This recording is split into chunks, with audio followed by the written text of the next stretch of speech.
So hello and welcome back friend, बहुत बहुत स्वागत है आपका अपने चैनल ट्रिकी समझ में। तो जैसा कि आप लोगों को पता है कि आज हम लोग बात करने वाले हैं कंसेप्ट ऑफ फिजिक्स के वॉल्यूम 1, यानी कि आपका जो फर्स्ट पार्ट है, यानी 11th में जो फिजिक्स चलता है उसका। और उससे हम लोग फिर बात करेंगे चैप्टर 2 यानी फिजिक्स एंड मैथमेटिक्स के question for short answer type के क्वेश्चन के सॉल्यूशन के बारे में। चलिए, इस वाली वीडियो में हम लोग क्वेश्चन नंबर 1 to 7 तक के बारे में बात करने वाले हैं और उसके सॉल्यूशन के ऊपर डिस्कस करेंगे इस वीडियो में। तो चलिए स्टार्ट करते हैं।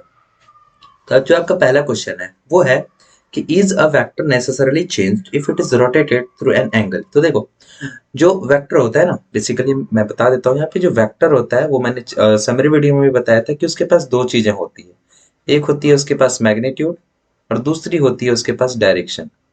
ठीक है। तो इन दोनों में से कोई भी अगर एक चेंज होता है तो वो वेक्टर आराम से चेंज हो सकता है।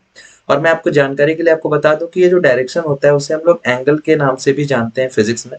एंगल का दूसरा ही नाम हम लोग डायरेक्शन समझते हैं। जब भी कभी भी आपसे पूछा जाएगा कि इसके डायरेक्शन बताओ तो आप जस्ट उसका एंगल निकाल के रख देते हैं। और आपने ऐसा किया भी होगा, tan थीटा का फॉर्मूला से आप निकाल सकते हैं। तो बेसिकली यहाँ पे बोला गया कि क्या एक वेक्टर चेंज होता है अगर उसका डायरेक्शन चेंज कर दें तो हाँ, चेंज हो जाता है, क्योंकि वो एंगल और डायरेक्शन एक ही बात होता है। और अगर हम इसका चेंज कर रहे हैं, रोटेट कर रहे हैं किसी एंगल से, वो वेक्टर नेसेसरली चेंज हो जाएगा। यानी इसका जो फाइनल आंसर होगा वो यस, वो वेक्टर चेंज हो जाएगा अगर हम उसे किसी एंगल से रोटेट करते हैं तो। चलिए आते हैं नेक्स्ट क्वेश्चन के ऊपर। तो क्वेश्चन नंबर 2 जो है आपका वो है, is it possible to add two vector of unequal magnitude and get zero.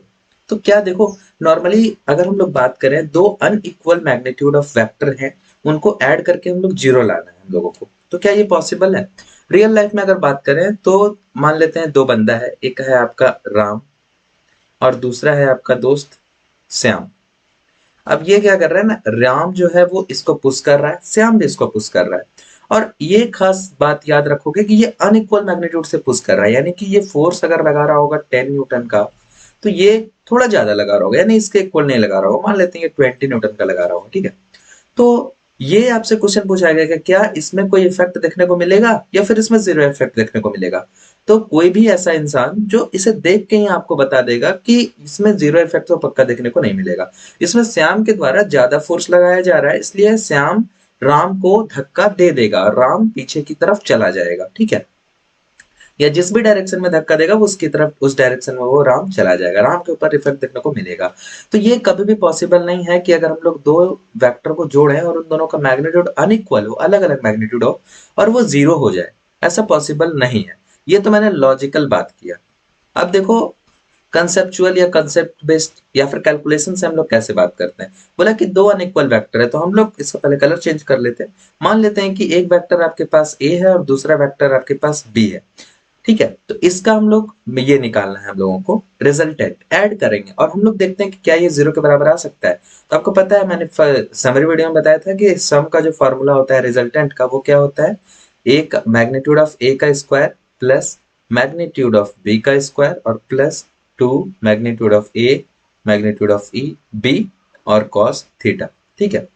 तो देखो, नॉर्मल सी बात है, अगर हमको जीरो करना है यानी कि कम करना है, तो ऑब्वियसली हमें उसे अपोजिट डायरेक्शन में रखना पड़ेगा। जैसे मैंने यहाँ पे रखा था, राम का डायरेक्शन कुछ इधर था, श्याम का डायरेक्शन कुछ इधर था, मतलब थीटा हम लोगों को 180 ही लेना पड़ेगा क्योंकि जीरो लाना है, मान सकते हैं।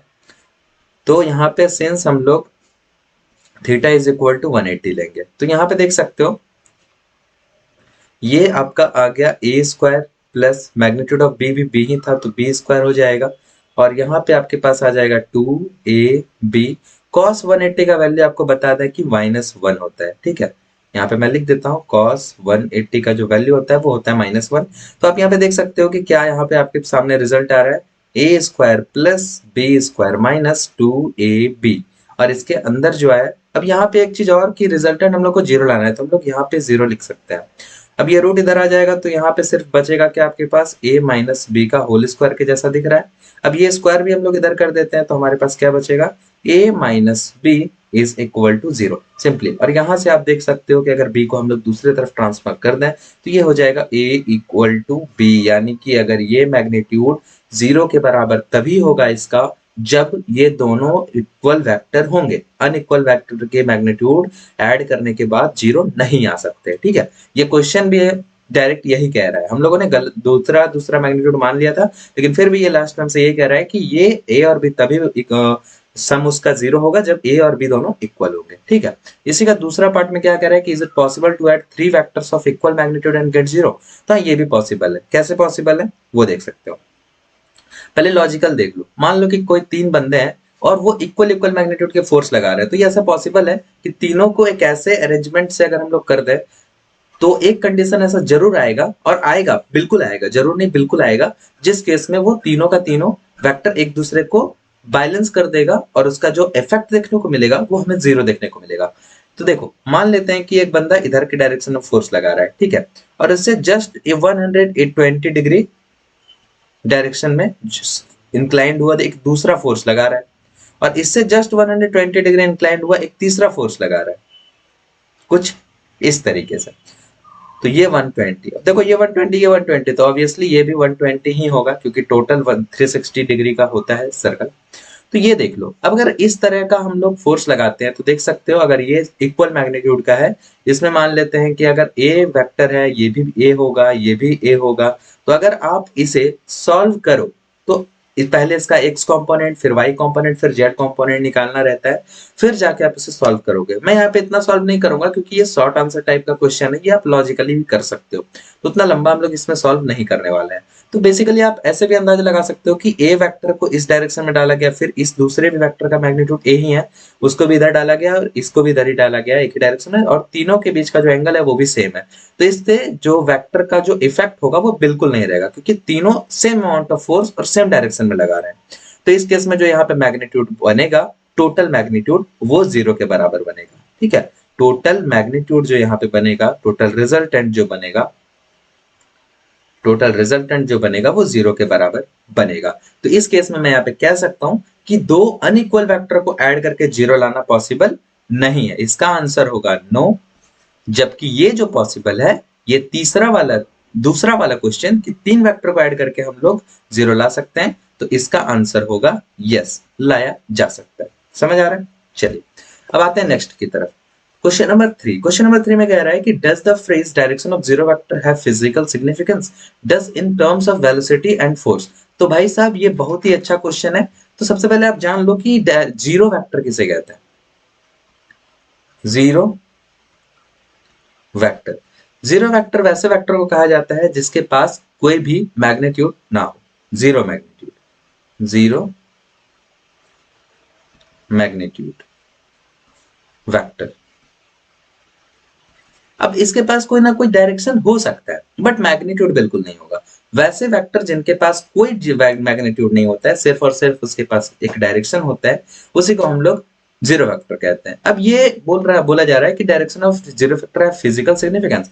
फिजिकल सिग्निफिकेंस कहने का मतलब है कि इसको क्या हम कैलकुलेशन में इस्तेमाल करते हैं या फिर इसका कोई महत्व होता है? तो बिल्कुल होता है भाई, आप इस्तेमाल भी आपने करा होगा। जैसे मैं आपको बता देता हूँ, ये रहा, जैसे ए वेक्टर, इसमें अगर आपने कभी कभी जीरो वेक्टर को ऐड करा होगा और ये आपका ए वेक्टर आएगा, तो ये साबित करता है, प्रूफ करता है कि जीरो वेक्टर का महत्व होता है। अगर नहीं होता तो हम इस तरह का कैलकुलेशन नहीं करते या नहीं कर पाते।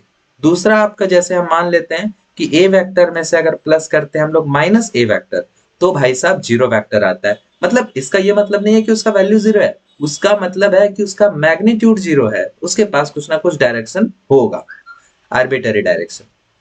और तीसरे में अगर बात करें, बहुत सारी आपके पास आ जाती है। जैसे एक और रिजल्ट होता है, जैसे n into n1 is equal to a is equal to n2b। ऐसे केस में अगर हम लोग बात करें, ये तभी इक्वल होगा जब या तो a इक्वल टू b हो जाए और a equal to b equal to 0 हो जाए। अगर ये दोनों केस या फिर ये अप्लाई होता है तो ही आप कह सकते हो कि ये तीसरा केस एग्जिस्ट करेगा।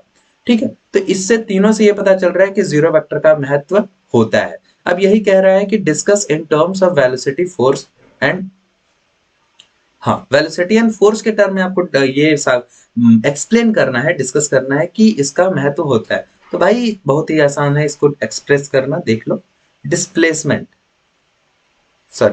नहीं है, वेलोसिटी है, तो मैं डिस्प्लेसमेंट भी आपको बता देता हूँ। देखो, डिस्प्लेसमेंट का कहने का क्या मतलब है ना कि जीरो डिस्प्लेसमेंट आपको साबित करना है। जैसे मान लो कि आप बचपन में खेलते ही होगे कैच कैच, मान लो कि आपके पास एक गेंद है, आप यहाँ से गेंद उछाल रहे हो, ये गेंद आपके पास है, ये गेंद आप ऊपर की ओर फेंकते हो और ये गेंद ऊपर गया और फिर ये गेंद आप वापस ऊपर नीचे की ओर आ जाता है और आप इसे अपने हाथों में ऐसे करके कैच कर लेते हो, है ना। तो यहाँ से यहाँ तक आने में उसको मतलब सॉरी ये एक ही पोजीशन है, मान लो इस ये जो पोजीशन है ए, यही पोजीशन है, ये बी भी है, सेम ही पोजीशन है। तो ये ऊपर से जो नीचे आया उसमें डिस्प्लेसमेंट उसका टोटल कितना हुआ है, 0 हुआ है, लेकिन उसका कुछ ना कुछ तो डायरेक्शन रहा होगा, पहले ऊपर गया फिर नीचे आया, है ना, तो डायरेक्शन रहा होगा, लेकिन उसका मैग्नीट्यूड टोटल बात करें तो वो 0 है, क्योंकि वो जहां था वह पहले वहीं पे वापस आ गया है। तो इस केस में आप कह सकते हो कि ये 0 डिस्प्लेसमेंट है। वेलोसिटी की बात कर ले तो कोई स्टेशनरी ऑब्जेक्ट है, STATIONARY स्टेशनरी ऑब्जेक्ट है, तो उसका जो वेलोसिटी होगा यानी rate of change of displacement जो हो वो बिल्कुल 0 होगा।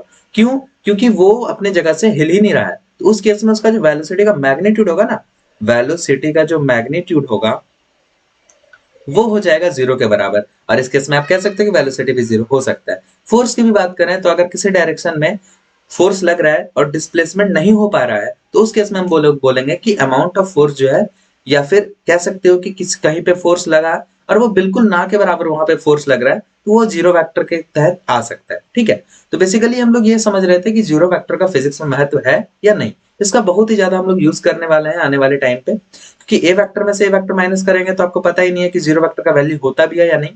तो यहाँ से आपको पता चल गया कि जीरो वेक्टर का वैल्यू बिल्कुल होता है। और जीरो वेक्टर का क्या मतलब होता है, जीरो मैग्नीट्यूड। चलिए अब आगे बढ़ते हैं क्वेश्चन नंबर 4 की तरफ। 4 में कह रहा है कि can you add 3 unit vector to get a unit vector. क्या क्वेश्चन है, बहुत बढ़िया। देखो कह रहा है कि 3 यूनिट वेक्टर लेकर के आप यूनिट वेक्टर बना सकते हो, तो बिल्कुल बना सकते हैं भाई। देखो एक आई वेक्टर ले सकते हैं और एक जे वेक्टर ले सकते हैं और एक के वेक्टर ले सकते हैं, या फिर आप इजी करने के लिए, आप आसान करने के लिए ये जो के वेक्टर है ना उसको आप इरेज कर दो, उसको आप इरेज करके क्या कर दो, आई जे और ये माइनस आई कर दो। अब आप इस दोनों को अगर ऐड करोगे तीनों को, तो हम लोग देख रहे हैं वहां पे क्या हो जा रहा है, जे हो जा रहा है, क्योंकि ऐड करेंगे तो यहाँ पे सिंपली आई और आई एक दूसरे को कट कर देगा। अब बोलोगे यहाँ पे डायरेक्ट कैसे कर दिया, तो डायरेक्ट इसलिए कर दिए क्योंकि इसके पास एक्स कंपोनेंट और वाई कंपोनेंट की बात करें तो इसका एक्स कंपोनेंट क्या हो जाएगा, इसका एक्स कंपोनेंट तो आई ही रहेगा, लेकिन ये वाई कंपोनेंट में बिल्कुल नहीं है, क्योंकि आई तो एक्स कंपोनेंट वाला रहता है, तो वाई कंपोनेंट में आई का वैल्यू 0 हो जाएगा। फिर एक्स कंपोनेंट में जे की बात करें तो ये 0 हो जाएगा, क्योंकि ये वाई का कंपोनेंट रहता है, ये जे हो गया। फिर एक्स डायरेक्शन में इसका कंपोनेंट माइनस आई होता है, ये 0 होता है। तो बेसिकली जब आप यूनिट वेक्टर पे काम कर रहे होते हो तो आप डायरेक्ट कैलकुलेट कर सकते हो बिना कंपोनेंट निकाले हुए। तो यहाँ पे आपको मेन मुद्दा यहाँ पे समझाने का ये था कि 3 यूनिट वेक्टर जो है वो आप ऐड करके यूनिट वेक्टर ला सकते हो, तो बिल्कुल ला सकते हैं। यहाँ पे देख सकते हो मैंने ले अभी आया है, आई जे और माइनस आई को ऐड करके मैंने जे ले आया है, जो कि एक यूनिट वेक्टर यानी ये पॉसिबल है। और ये इसी में पॉसिबल नहीं है, आप कोई दूसरा भी यूज कर सकते हो। मान लो कि ए वेक्टर है जिसका मैग्नीट्यूड 1 है, कोई बी वेक्टर है जिसका मैग्नीट्यूड 1 है, कोई सी वेक्टर है उसका मैग्नीट्यूड 1 है। तो ये कोई स्पेशल केस में अगर आपको दिया रहेगा जिसके बीच का आपको एंगल भी पता रहेगा तो आप वहां से भी कर सकते हो। यहाँ पे आपसे पूछा गया कि क्या आप 3 वेक्टर को ऐड करके यूनिट वेक्टर ला सकते हो, तो बेसिकली आपको किसी एक सिचुएशन को रखना रहता है तो उसी में आप बन जाता है काम। ऐसा नहीं है कि जरूरी कि सारा यूनिट वेक्टर को ऐड करने के बाद 1 ही आए, वो डिपेंड करता है कि एंगल कितना कितना के बीच का है वो। तो चलिए ये तो पॉसिबल है, ये पॉसिबल है, यस। अब इस दूसरे क्वेश्चन को पढ़ लेते हैं। ये कह रहा है कि does your answer change if two unit vector are along the coordinate axis. नहीं, बिल्कुल नहीं, क्योंकि यहाँ पे कह रहा है कि क्या आपका चेंज हो जाएगा आंसर अगर 2 यूनिट वेक्टर होंगे ऐसे जो कोऑर्डिनेट एक्सिस पे बिलोंग करेंगे। और कोइंसिडेंस से क्या हुआ ना कि मैंने यहाँ पे भी वही सिचुएशन ले रखा है। देखो यहाँ पे कोऑर्डिनेट एक्सिस के अलोंग ही है यहाँ पे, ठीक है, आई जे और आई ये तीनों कोऑर्डिनेट एक्सिस के अलोंग है, तो यहाँ से भी हमारा आंसर बिल्कुल चेंज नहीं होने वाला है, क्योंकि ये भी यूनिट वेक्टर को ला करके दे रहा है। ठीक है, तो ये बिल्कुल मैं यहाँ पे फिर से आपको बता देता हूँ। जैसे आई हो गया, माइनस जे हो गया और ये जे हो गया, 3 वेक्टर है। तो 3 वेक्टर इसको अगर रिप्रेजेंट करना चाहेंगे तो कुछ ऐसा रिप्रेजेंट होगा, ये आई वेक्टर हो गया, ये जे वेक्टर हो गया और ये नीचे की तरफ हो गया माइनस जे वेक्टर। तो देखो ये जे वेक्टर ऊपर की डायरेक्शन में, ये माइनस जे वेक्टर नीचे की डायरेक्शन में, डायरेक्शन अपोजिट है, मैग्नीट्यूड भी सेम है, तो इस केस में ये एक दूसरे को कैंसिल आउट कर देगा, बचेगा क्या, सिर्फ आई कैप बचेगा, है ना। तो ये यूनिट वेक्टर ला रहा है। तो वही तो यहाँ पे पूछा जा रहा है कि क्या अगर ये कोऑर्डिनेट एक्सिस के अलोंग रहेंगे तो ये यूनिट वेक्टर लाएंगे, तो बिल्कुल लाएंगे। चलिए ये भी आपको समझ में आ गया होगा आई थिंक कि 3 वेक्टर को ऐड करने के बाद वो यूनिट वेक्टर आ सकता है अगर वो तीनों वेक्टर यूनिट रहा तो। चलिए क्वेश्चन नंबर 5 में आते हैं, नेक्स्ट क्वेश्चन।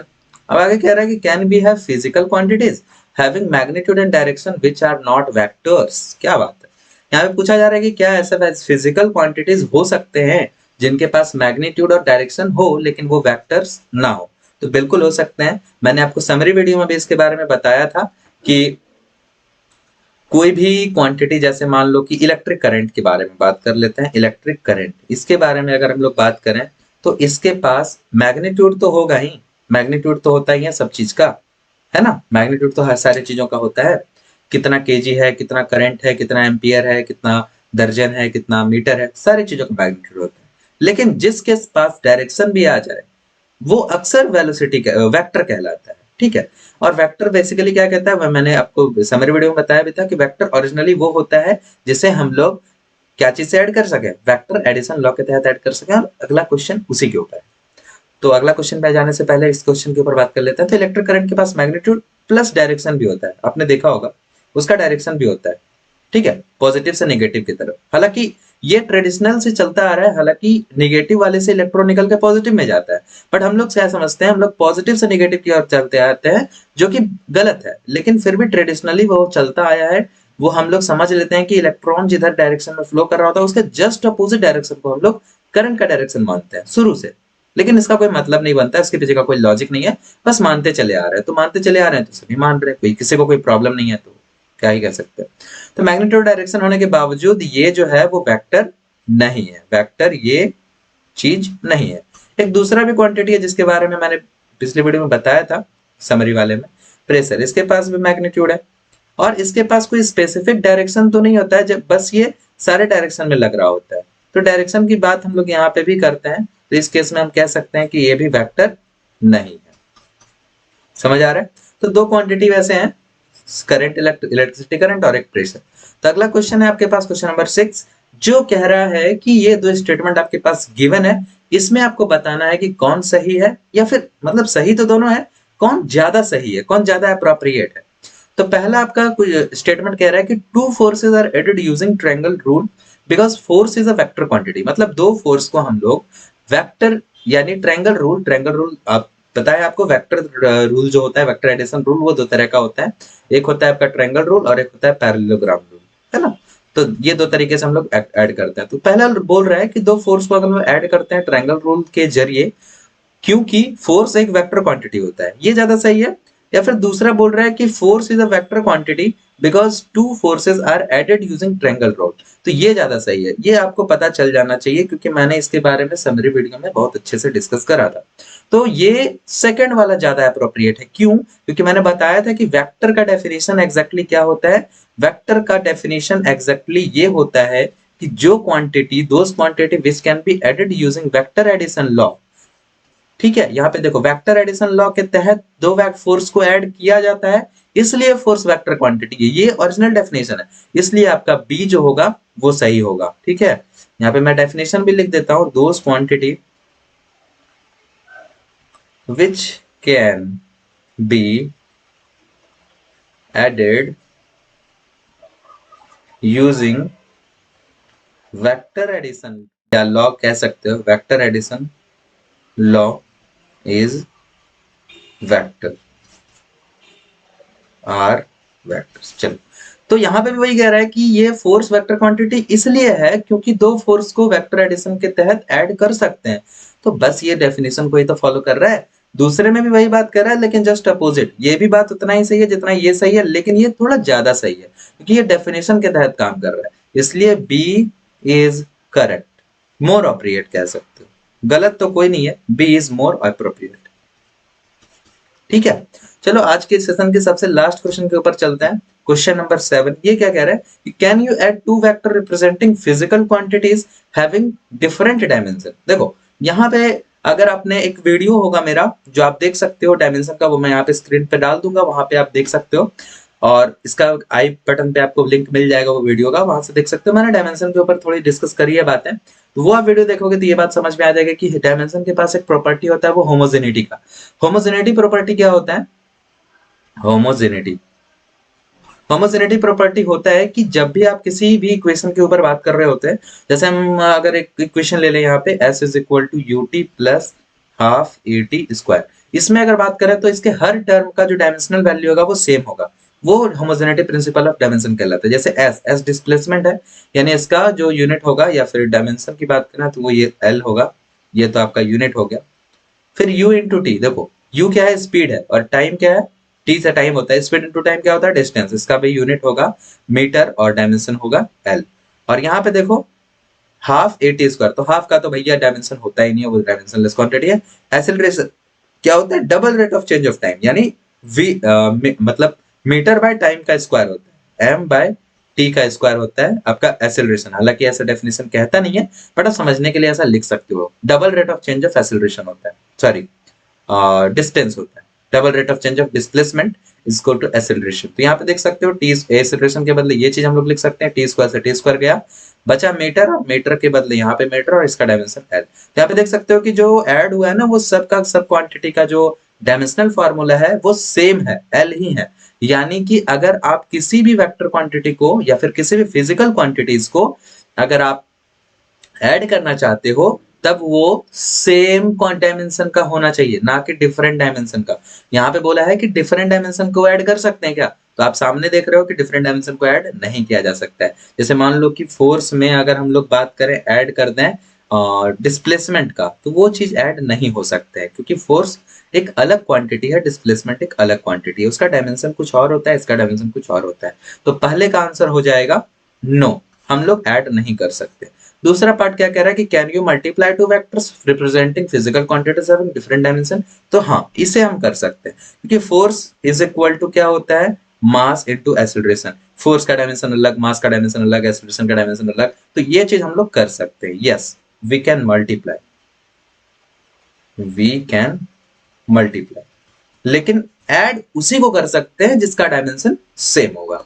ठीक है, तो मिलते हैं इसके अगले पार्ट में। 7 तक तो हमारा क्वेश्चन इसमें हो गया, 8 के बाद हम लोग मिलेंगे अगले कुछ ही घंटों में या फिर कुछ ही देर में आप कह सकते हो, आपका वीडियो अपलोड हो जाएगा। और बाकी बहुत ही जल्दी जल्दी अपलोड करने का मैं ट्राई करूंगा, हालांकि टाइम तो वैसे खास रहता नहीं है, बट फिर मैं ट्राई करूंगा।